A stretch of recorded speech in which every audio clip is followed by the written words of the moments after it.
Nick Stevens is Executive Chairman of the RSA Group, a global executive search company in the life sciences sector.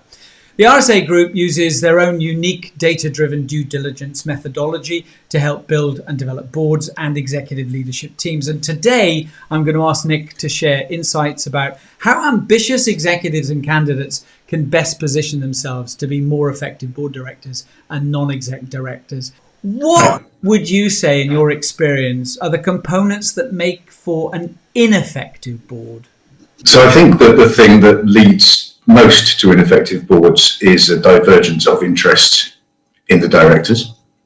That often manifests with too many investor directors at too late a stage in a biotech, for example. The actions of the chair are critical in the good planning, both of board meetings and of how the board evolves through the company's life.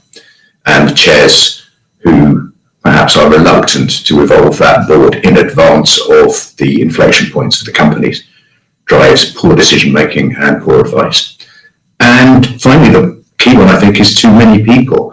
An odd number of people on a board is a bad idea per se, because it leads to the chair having to exercise their casting vote from time to time. And any more than 7 people, I think, is a mistake. What is the prevalence of ineffective boards? I mean, how often do you see them? I am asked by clients, strangely usually investor clients, to review boards on a fairly regular basis. Boards become least effective as the company drives through inflection points. So if you're thinking about the life sciences, from that founding CEO stage, through to a well-funded organization, and then as it crosses over and becomes a public organization. Often a board that is effective at one stage of the evolution of that company will be ineffective at a later stage. Ineffective boards, I think, are manifested often by poor planning from the chair. Chairmen, chairwomen need to think about the evolution of the company and in advance to plan the shape of the board. In addition, I think in biotech companies, quite often what will happen is that investor directors will stay beyond the point at which their input is useful. And finally, I think simply just numbers. If you have an odd number of people on a board, then the chair won't have to execute their casting vote regularly. It's important that the chair doesn't have to do that too often because they become executive. And any more than 7 people on a board tends to lead to more discussion and fewer decisions. How often do you see ineffective boards? Because I'm sure you have to review boards quite often. I do, and unfortunately, when I really take close looks at boards, it's more often because the investor has asked me to look at that board and to review it because they believe there is a problem in the structure or the composition of that board. So I'm probably not the best person to ask. If you look across boards in general, most of them are well thought through because biotech is becoming a mature industry. It's an industry where the playbook evolves but doesn't change fundamentally through the life cycles of companies. So what are the component parts of an effective board, and how can people become more attuned to the needs of a board so that they can be more effective as future board directors? That's a really good question. We start, I think, with understanding what the purpose of the board is. And too often, directors think that the purpose of the board is to provide an investor return. And that's not true. Their job is to look after the person that is the company and the interests of all of the shareholders. And of course, the shareholder base changes through the evolution of companies. So good boards think about their directors. They think about their other stakeholders, whether those be shareholders, the company itself, and in the case of businesses we work with, patients. Good boards recognize the need for self-critique, for evolution, and they recognize the key difference between executive and non-executive functions. Okay, so you're always on the lookout for high caliber executives, and in life sciences, they always have the most amazing scientific and other professional qualifications. Is that enough for board positions in a sector that's already very highly regulated, isn't it? It is, and it's not enough. And the key problem often comes from that knowledge that I am an internationally renowned scientist. I'm somebody who is the most expert in the field that I work in, but without understanding the need for compliance, without understanding or perhaps respecting the input of other people who are less intelligent, but no less critical to the success of the endeavour. So are you saying there's an arrogance problem in the science community, perhaps? Yes, I am saying that. The key and the best people clearly recognise that, and almost always recognise that intellectually. But actually understanding that going from being a professor who professes and speaks to people and hands down wisdom to somebody who listens, thinks, takes advice and then acts is sometimes a difficult one for people to make. So what skills tend to be lacking among candidates who might have these superb academic qualifications? Typically, it's listening skills, and it is a respect for commerce that one finds is often lacking in the UK. But if you go across the Atlantic to the US, for example, this problem has been completely removed by a different cultural framework. So are you saying then that there is almost like a commercial DNA within American? Oh, absolutely. American scientists are encouraged to make a great discovery, to take that discovery out from an institution, a university, to raise money to go and find out whether this thing is commercial. And then when they're successful, they're welcomed back into the institution. If you tried to do that in a typical European university setting, most of the professors would think that you've gone to the dark side. Your colleagues would look down on you. Does that make it particularly difficult to find candidates who have that commercial understanding and awareness? It is less difficult than it was over the 25 plus years that I've been doing this. People have recognised and created an ecosystem where there are very strong candidates, there are very good people for both executive and non-executive boards available. Our industry is a global one, so about half of our work is moving people across continents anyway. However,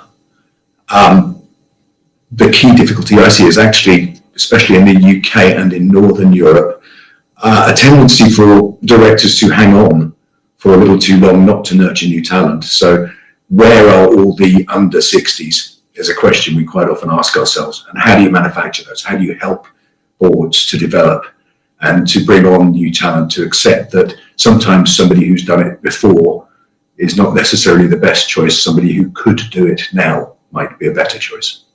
So it's not only the under 60s, it's the under 60s who have completely different culture and family backgrounds that will add a different dimension to an understanding on a board, perhaps? Yeah, so this is where we start to look at diversity in all its beautiful facets. Boards have been typically male, pale, stale. It is true. If you look at the direction of travel, boards, especially in Europe, are doing well, and across the pond in the US, you have mandates now, certainly in Massachusetts and in California, which demand that 50% of the board is female. Diversity is not just a matter of gender, it's not just a matter of background. In my mind, it is about how people think, how they engage, how they listen, and then how they move on forwards from different perspectives to a new focus. So this approach to diversity, does this make your work as an executive search person more difficult or less difficult? It makes it more difficult but more worthwhile because it's the right thing to do. We run surveys very regularly on the kind of biometric, the biodata that shows or correlates with good performance for investors and for the other stakeholders in the life sciences. And we've only found two correlations which are strong enough to give you a P number that will get a drug registered. And those are women. Companies with more women on their boards deliver better results for their stakeholders. It's a fact. and the presence of investor stakeholders.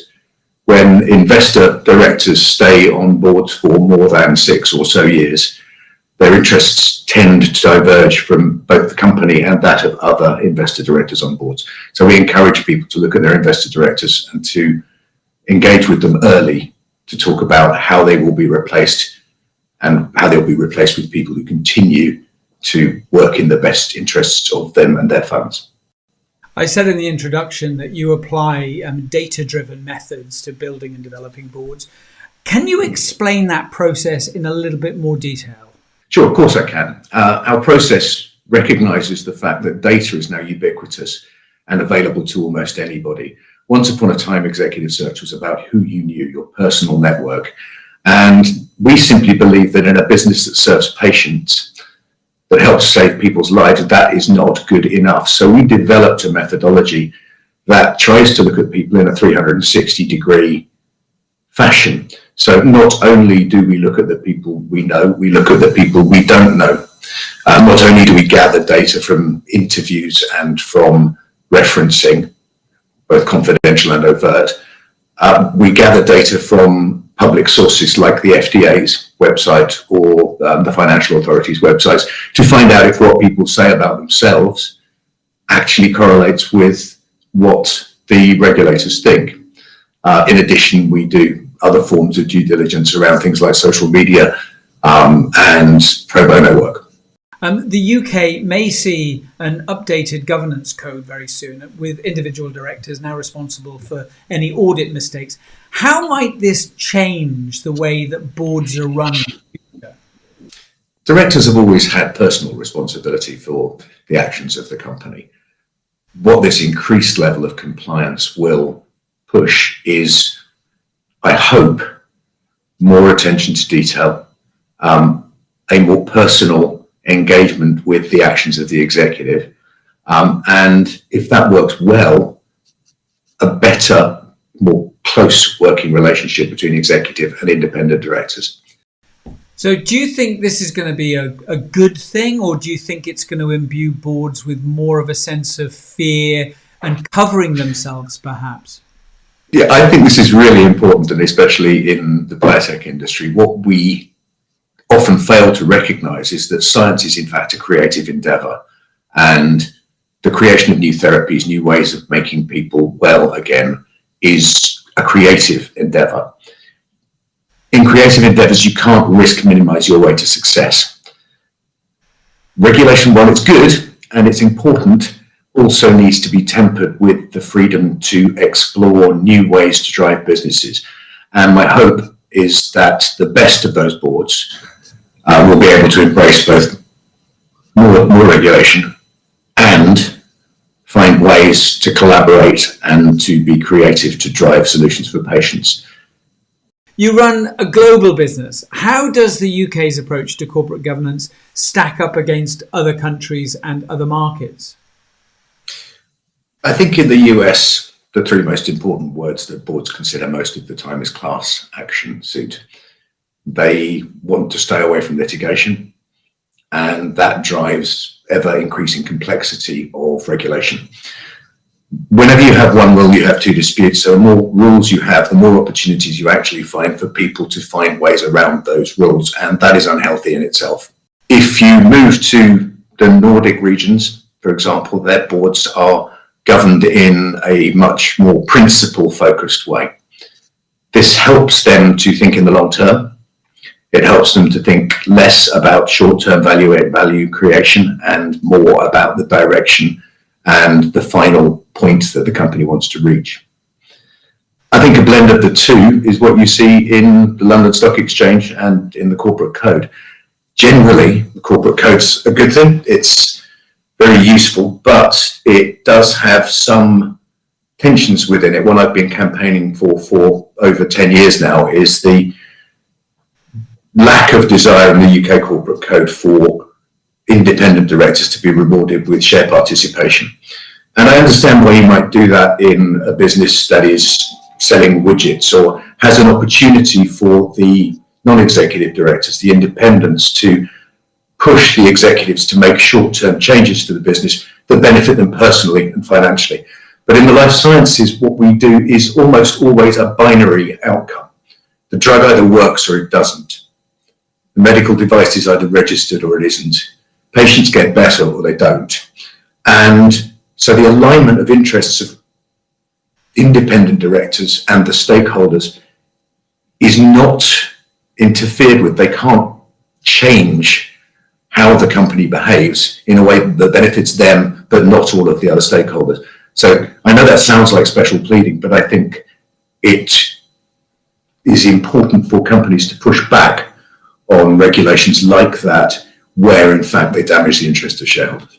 So how can ambitious executives position themselves in the best possible way to be and to be seen as potentially effective board members? There are two sets of answers to that. The first one's around executive board membership, and the answer is almost the same for any executive coming from any functional specialism, which is to educate yourself and to find a mentor, to find somebody who can put their arm around your shoulder and explain what's really going on here.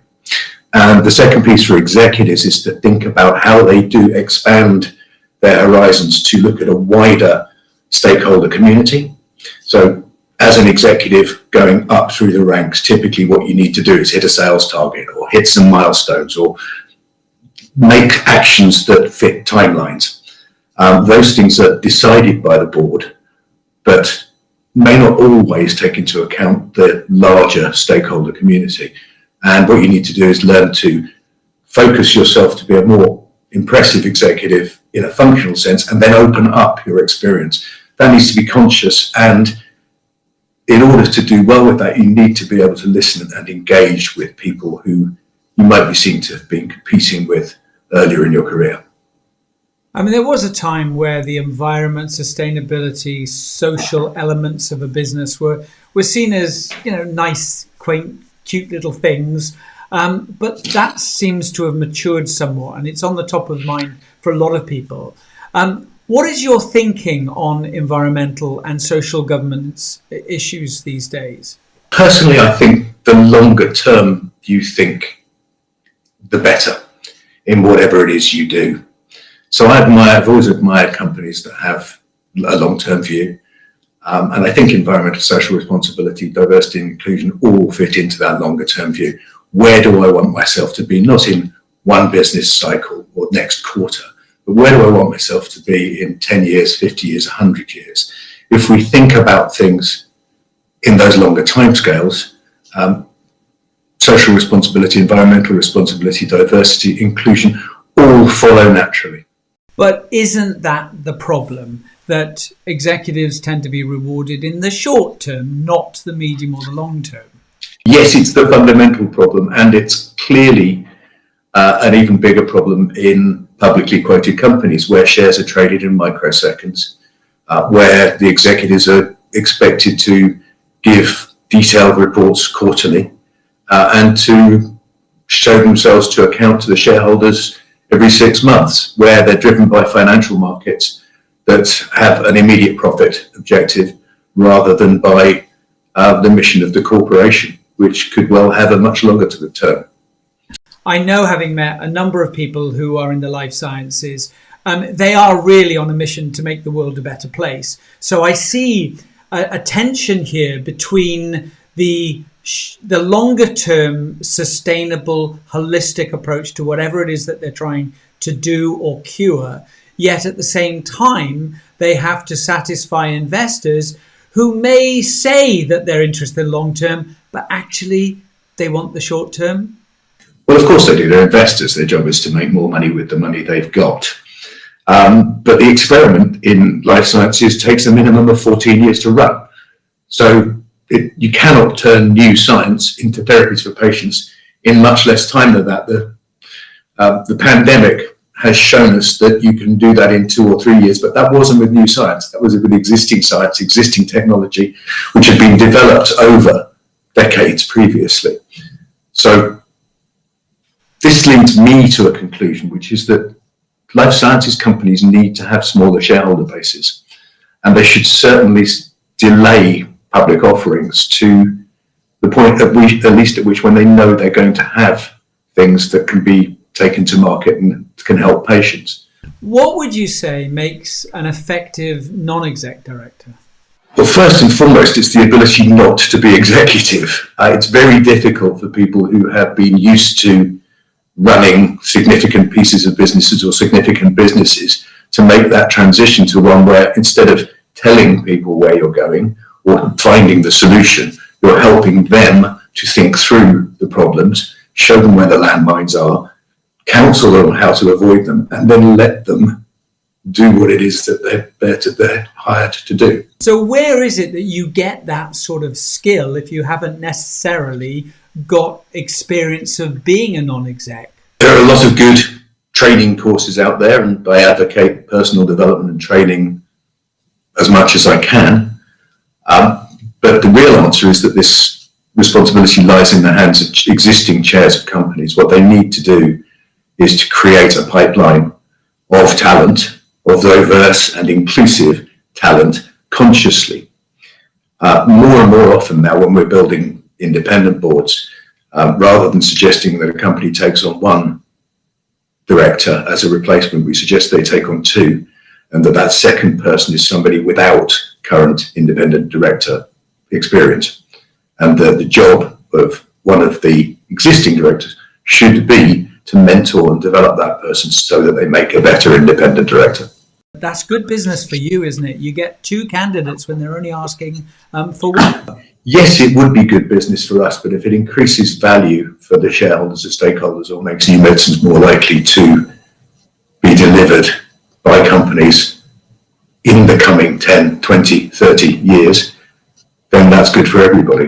What would you say makes the most effective chair? The best chairs run meetings without saying very much.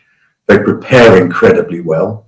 They make sure that they know the views of all of the other directors in advance.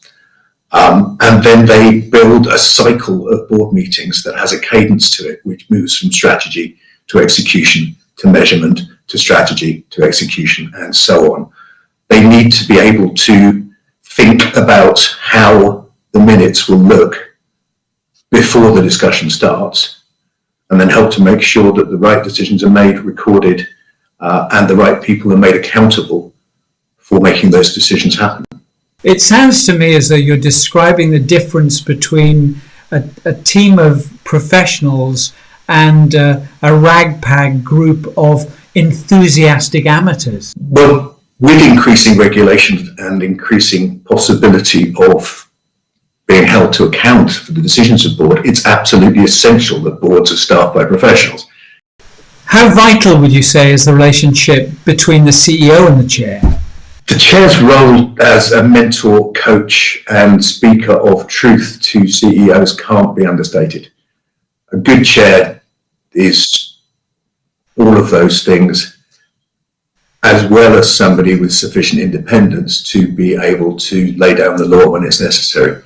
Like a good parent, I suppose. What impact do you think Brexit has had on the way that UK boards are developing their strategies for the future? Well, the biggest impact has been that there are fewer UK boards, especially in our sector. So Ireland has seen an enormous growth, as has Zug in Switzerland. So the UK has become a less attractive place for new businesses to be invested in, to grow and develop, and that is unfortunate. It's something that government can put right, and I'm sure that Boris and his team are trying to find strategies that are both within the Brexit agreement and useful. I hope that they do, because the UK is probably the only place with the right ecosystem to create a biotech centre that is on a par with Boston, on a par with the Bay Area. So what has Brexit actually done to damage the prospects of biotech and life sciences companies? Is it just about access to funding? No, you need three things to build great biotech companies. You need great science, you need access to sufficient capital, and you need the right people to make that science into something that gets into patients. And the UK has those three elements. It absolutely does. What's happened is that the perception of risk for companies setting up in the UK has gone up.